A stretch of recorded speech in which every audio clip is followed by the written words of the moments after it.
Olá a todos, bem-vindos ao Arte Matemática, eu sou o Nicolas e nesse mais novo episódio da nossa série sobre sequências, eu vou explicar para vocês um pouco sobre o limite para as potências, né? Para ser um pouquinho mais preciso, eu vou explicar para vocês a passagem ao limite para potências, ok? Então, nos últimos vídeos a gente viu operações com limites finitos, operações com limites infinitos, mas até agora eu não falei sobre a potenciação, né? Então, o fato de potenciar alguma sequência, ou um número, uma função, não importa. E é uma operação que a gente acha frequentemente. Então é importante ter um vídeo explicando e justificando por que a gente vai poder fazer isso, em que casos a gente pode fazer isso, e assim aumentando nosso arsenal de resolução de problemas.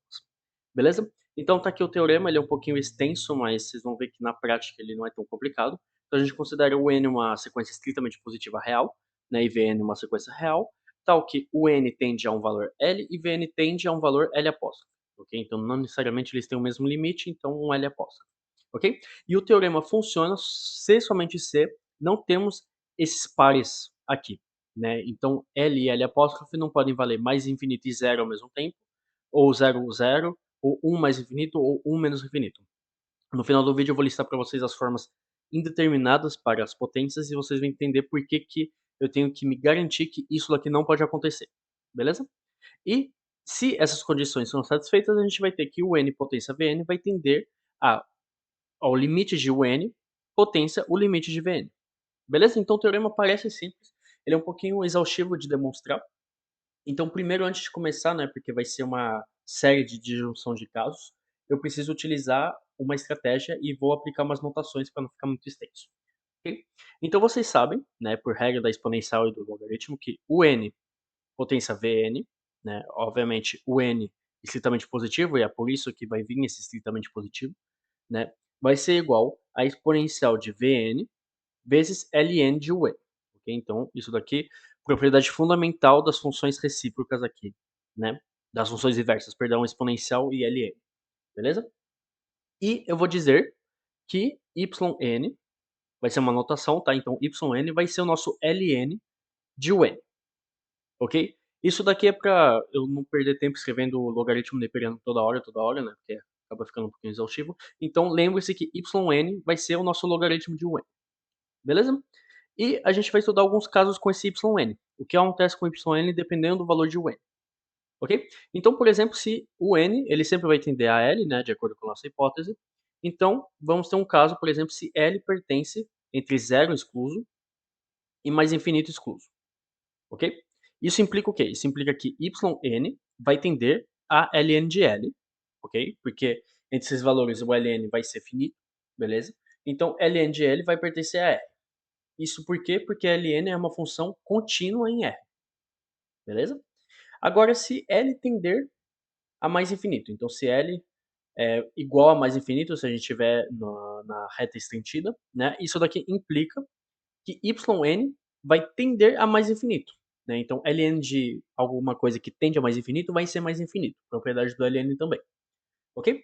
E último caso, se L tende a algum valor a zero positivo, né? Então, obviamente, Ln é estritamente positivo, então ele só pode tender pela direita, ok? Isso implica o quê? Isso implica que yn vai tender a menos infinito, ok? Então, por enquanto, eu listei coisas que você já sabe, eu espero, né? Porque o logaritmo a gente já estudou no canal. Então, aqui são essas propriedades. Por que eu estou listando isso? Porque eu vou começar a aplicar elas, né, sem explicar muito. Então, é bem importante vocês terem isso em mente, beleza? Então, se vocês estão acompanhando e escrevendo, escrevam isso no canto, porque é bem importante lembrar.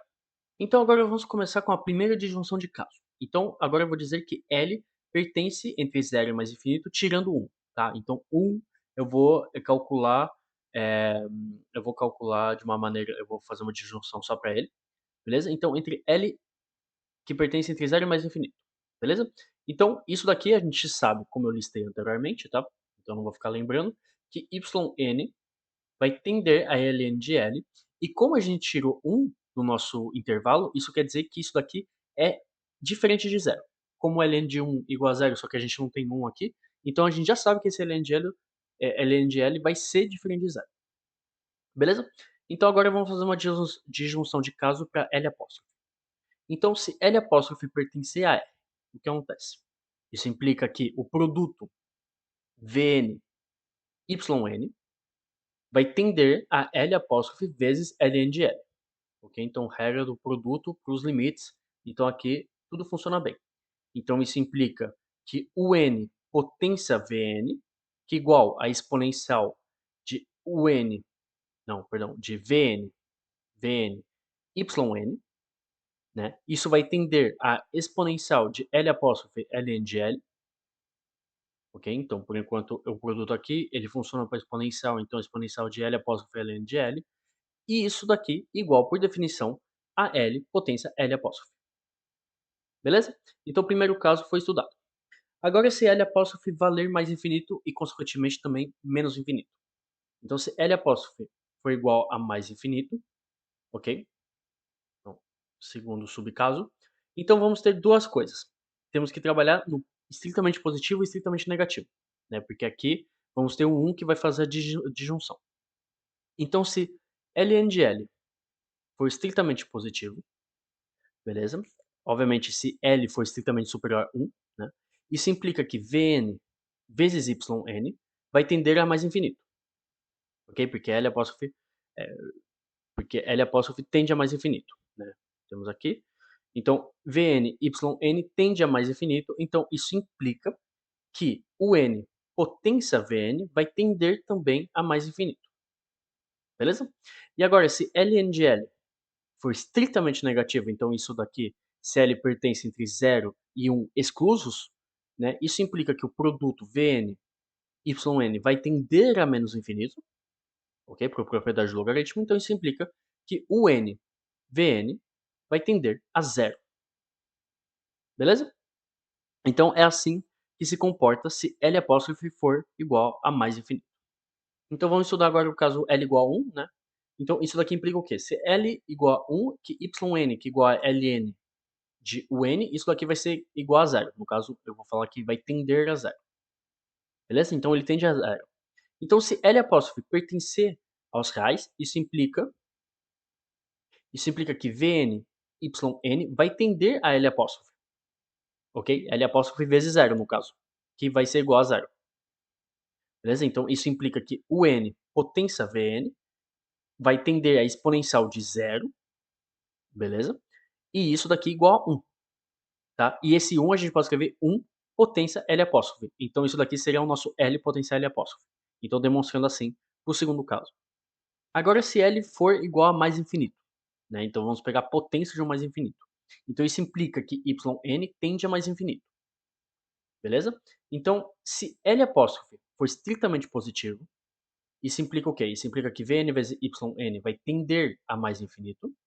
E isso implica que o n potência Vn vai ser também, né, vai tender também a mais infinito. E se for ao contrário, então se L apóstrofe for estritamente negativo, temos que Vn vezes yn vai tender a menos infinito dessa maneira, dessa vez no caso. Isso implica então que o n potência Vn vai tender a zero, como a última vez, né? Então exatamente dessa maneira aqui funciona também para o contrário. Então o último caso agora se L for zero, né, obviamente tendendo pela direita. Então isso implica que yn tende a menos infinito, né? Então se L apóstrofe for estritamente positivo, vamos ter Vn vezes yn, que tende a menos infinito, beleza? Então isso implica que o n potência Vn vai tender a zero, e L apóstrofe estritamente negativo, né? Então estritamente inferior a zero, isso implica que Vn vezes yn vai tender a mais infinito dessa maneira, dessa vez no caso. Então isso implica que o n potência Vn tende a mais infinito, ok? Então aqui eu joguei um monte de demonstrações para vocês, então agora a gente vai listar o que significa cada uma delas, para ficar mais simples na prática. Então vamos listar todas. O que eu acabei de mostrar para vocês, demonstrar para vocês? Eu demonstrei que, por exemplo, né, se temos a potência mais infinito, isso daqui vai ser igual a zero se a pertencer entre zero incluso e 1 excluso. Beleza? Então a série de demonstrações, então é importante vocês notarem isso e depois retomarem as demonstrações para entender, para garantir que vocês entenderam, ok? Então, quando temos um número entre 0 e 1 excluso, que é potência mais infinito, ele sempre vai valer zero. Muito importante esse resultado. Beleza? Agora, se temos a potência mais infinito, isso daqui vai ser igual a mais infinito se A pertencer entre um excluso, né, sempre, entre um e mais infinito, ok? Então, mais infinito é incluso porque eu estou trabalhando na reta estendida dos reais, beleza? Então eu posso fazer isso, né? Antes que vocês me xinguem, né? Vou garantir que eu posso fazer isso, beleza? Agora, se A for potência menos infinito, isso daqui vai ser igual a mais infinito se A pertencer entre zero e um excluso, ok? Então se comporta, né, diferentemente. Aqui menos infinito vale mais infinito e aqui se for mais infinito vale zero, beleza? E se A potência menos infinito é igual a zero se A pertence entre um e mais infinito, ok? Então vocês veem que para menos infinito inverte, né? Então aqui é mais infinito, temos uma ordem, e menos infinito inverte. E o último ponto é que se temos zero potência um valor b, então zero potência b, isso daqui sempre vai ser igual a zero se b pertencer entre zero excluso e mais infinito incluso, ok? Então todas essas demonstrações aqui, né, eu demonstrei por que eu posso passar pela potência e também eu demonstrei caso a caso dos resultados aqui, né?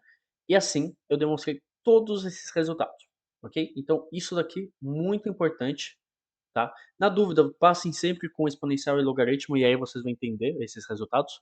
Aqui era realmente só demonstração mesmo, mas na prática eu sempre passo por exponencial e logaritmo para não me perder entre qual que é o valor, o intervalo de A, qual que é o intervalo da potência, etc, etc. Beleza? Então, a gente pode se perguntar quais são as formas indeterminadas. As formas indeterminadas nada mais é do que todos esses pares ordenados aqui que eu listei para garantir que o teorema funcione, ok? Então as formas indeterminadas são algum número que tende ao infinito potência zero. A gente não sabe como resolver dessa maneira, a gente teria que mudar esse formato, ok? Algum número que tende a zero potência zero, ok? Então temos convenções, mas aqui a gente está trabalhando com limites, e aí aqui, quando a gente fala de limites, é uma forma indeterminada, né? E a última seria um potência infinito. Esse daqui é engraçado, né? Esse daqui é engraçado porque vocês podem se perguntar, beleza, mas um potência qualquer coisa sempre vai ser um, né? Só que infinito é meio complicado, ok? Então, aqui eu estou listando como forma indeterminada. Obviamente dá para demonstrar porque que é indeterminado, mas é uma demonstração bem complicada, então talvez eu faça no futuro. Então, é o que a gente diz. Se a gente tem um potencial, algo que tende a mais infinito, é melhor mudar o formato, porque a gente pode se confundir no final. Beleza? Então esse foi o vídeo, espero que vocês tenham gostado e a gente se vê para os próximos vídeos.